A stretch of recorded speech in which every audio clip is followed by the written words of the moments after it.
તો તલોદના ગોરા સેવા સહકારી મંડળીના ગોડાઉનમાં પણ વરસાદી પાણી ઘૂસી ગયા છે। યુરિયા ખાતર જંતુનાશક દવાઓનો સ્ટોક જે મૂકવામાં આવ્યો હતો એ તમામ સ્ટોક વરસાદી પાણીના કારણે પલળી ગયો છે। દવાઓનો સ્ટોક પલળી જતા મંડળીને આર્થિક નુકસાન ગયું છે। તો પાણીનો યોગ્ય નિકાલ ન થતા ગોડાઉનમાં પાણી ઘૂસી ગયા છે।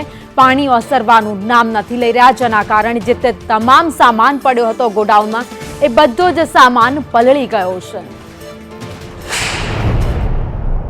બનાસકાંઠાની અંદર સવારથી ધોધમાર વરસાદ વરસી રહ્યો છે। ત્યારે વાત કરવામાં આવે તો તલોદ તાલુકાની અંદર સવારથી ધોધમાર વરસાદ વરસ્યો હતો। ત્યારે ગોરા ગામની અંદર સરકારી અનાજના ગોડાઉનની અંદર પણ પાણી ઘૂસી ગયા છે। ત્યારે આપ જોઈ શકો દ્રશ્યોની અંદર કે અનાજનો જે જથ્થો છે તે ખાતરનો જથ્થો છે તે હાલ પલળીને બગડી ગયો છે।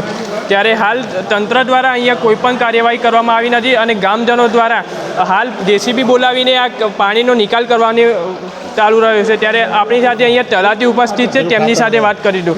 સાહેબ, આપના તરફથી શું પ્રયત્નો કરવામાં આવી રહ્યા છે પાણી નિકાલવા? અમને જાણ થઈ કે સેવા મંડળીમાં પાણી ભરાઈ ગયું છે તથા નિશાનના મેદાન વિસ્તારમાં પણ પાણી ભરી ગયું છે। તે તાલુકા વિકાસ અધિકારી સાહેબશ્રીને રિપોર્ટ આપે એના બાદ એમને જાણ મુજબ અમે જીસીબીથી પાણી નિકાલ કરવાના પ્રયત્નો કર્યા છે। પણ હાલ એ ઊંચાણવાળો ભાગ હોવાથી અમે ચેરમેન સાહેબની મદદથી ડિઝાસ્ટર મેનેજમેન્ટને જાણ કરેલ છે, જેથી ડિઝાસ્ટર મેનેજમેન્ટ દ્વારા પાણીનો નિકાલ થઈ છે। સવારમાં લગભગ ફૂલ થઈ ગયું હતું, 3 ફૂટ જેવું પાણી ભરાયું છે મંડળીની અંદર।